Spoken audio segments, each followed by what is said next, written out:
Hey everyone, I have a confession. I'm financially masochistic and so I play Commander as well as Modern. Wizards' once most popular format is due for a shakeup. It's been a long time coming, but hopefully Monday, Underworld Reach will be banned. But is there a possibility for more exciting unbans? Should something else go? Let's dive in. Underworld Breach is an obviously powerful card for fair and unfair strategies, winning as early as turn 2 in the turn 4 format, and not even that inconsistently. The player base almost unilaterally has been clamoring for the banning of this card for a long time. It's always been pushed, but now with access to 8 mocks in the player's deck, it's cracked in half.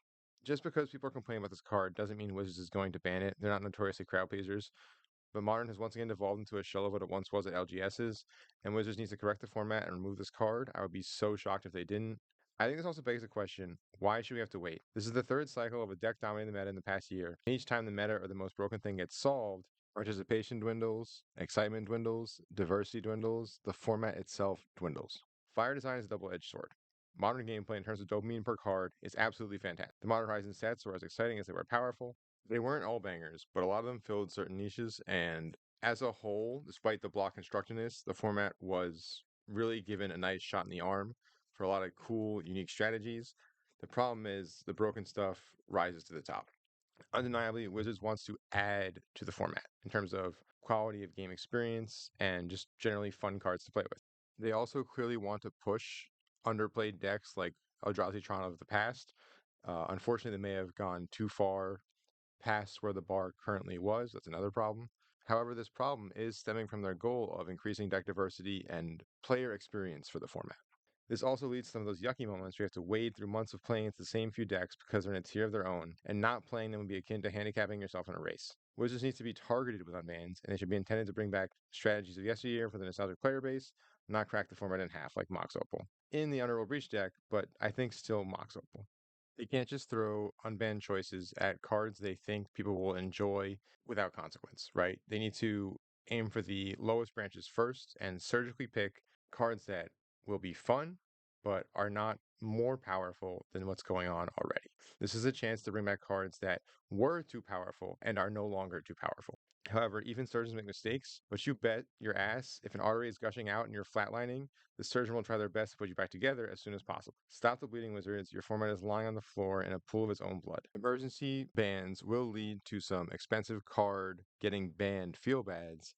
However, it's a small price to pay for the health of the format. Unbanning cards has the possibility to make the format healthier and more diverse, but there's also a very high level of risk for something to topple the format, so we need to have an emergency undo button to kind of prevent that risk and make sure that the format stays at least moderately healthy. Even if there's a strong deck, it shouldn't be hyper dominant in the format. Sorry for the morbid metaphor earlier. Let's turn a little lighter with cards that will help existing deck archetypes, and hopefully increase diversity for Modern. The artifact lands. Extremely powerful, yes. Enabling a blisteringly fast aggro deck, also yes. But ask yourself, does a bunch of Memnites and a flyer or two seem more scary than the Ruby Storm player ritualing into a cross user on turn 2? A turn 1 amulet off of an Urza Saga? To be honest, Amulet should probably go. It's pretty OP. But even worse, a bunch of Moxen into a mill your whole deck engine into Thoracle win as early as turn 2? I mean, what is this format? Seriously, I think the artifact lands could see play if and only if they get rid of Mox Opal. I think of the cards, they're the more fair and they're equally hosed by Meltdown. Imagine if Meltdown also just double Stone Rained you. The game is over, not in favor of the Affinity player, in favor of the other player. They're very powerful and enable the fast Affinity starts of the past, but there's opportunity cost. You can get Stone Rain for very little mana, and they're also only single color lands. I think these cards are fine for Modern. Unlike Opal, a recurable 0 mana producing rock, these don't combo with anything. They combo with Frogmite, with Mirror Enforcer, Sojourner's Companion. They combo with cards that are creatures that can be removed, the same as any other creature, and have the added weakness of being an artifact as well. Give me Thought Monitor over Underworld Breach all day. Who am I kidding? I just want an excuse for my Kolaghan's commands to see the light of day. This would be a huge shot in the arm to traditional Affinity, a deck that has been largely replaced by Hardened Scales, and just kind of overshadowed by removal in the format just getting better and better and more efficient. It's also a very budget deck without opals, with Saga being half the price of the whole deck. A version of Affinity exists in Pauper. This would be a great way to bring people into the format in the form of a new aggro deck. It's a gateway drug. First, you get them hooked on cheap aggro, then they build more decks and more expensive decks. Hear me, Wizards? Come get your money. I firmly believe they should have unbanned the artifact lands over Mox Opal, the latter being too generically good for combos.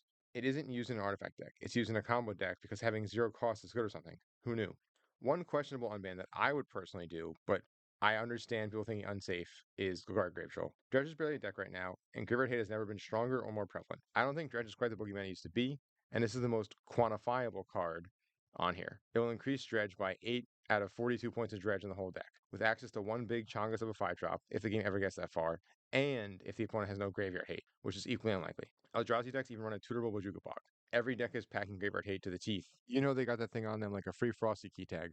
And I don't think Dredge, even with a shot in the arm, will be that oppressive, or even necessarily tier 1. But this card is a fun card to play with, and it gets people in the format. It got unbanned pre-Modern Horizon era, and everyone lost their minds, but the format is much faster and more powerful in that era. The only way this gets broken is if they start printing lower cost reanimated spells with flashback into Modern. Dredge is not even top 80 events anymore. I haven't seen it in my LGS in a year and a half. And the last one is anecdotal, but I'd be shocked if it wasn't true for more FNMs. Grave Troll will promote creature-based graveyard shenanigans, an archetype where the hate is effective and plentiful. Also, I don't mind if a deck can fight through hate with the right sequence of cards. It makes sideboard games more nuanced than rock, paper, scissors. The long struggles to me are good gameplay. My problem is, I dislike Breach where it powers through the hate and combos immediately without the setup that a deck like Dredge would require. Graveyard Recursion is a fun part of Magic, and Dredge is more fair than Unreal Breach, aka cost-reduced Yawgmoth's Will, that doesn't exile your graveyard when you put cards in it, meaning you can constantly refill, add new cards to the pile of usable cards. This card is insane. I do not understand how any rational person thinks this card can exist in this format, or really any format that has enablers for it. It is just too good. Sorry about that. Now back to the unbanned potentials. As far as Cascaders, don't touch them. Bad mechanic. That's all. GTA is too good specifically for the aggro mirror, eliminating a stalemate, but it's definitely one of the safer, though not very exciting unbans. It does cost 4 to play and equip. Really only Hammer Time gets to use it for the equip cheating, and I'm not sure if the format needs it.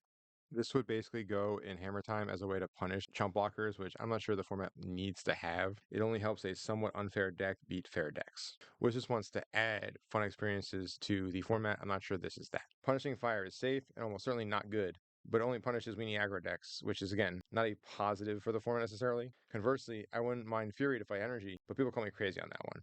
Tetramos making more decks run Dismember over Fatal Push makes the early scam less effective because you actually kill the Fury in black decks, or frankly any color because Phyrexian Mana is tight. Also gives red decks a reason to run Lightning Bolt.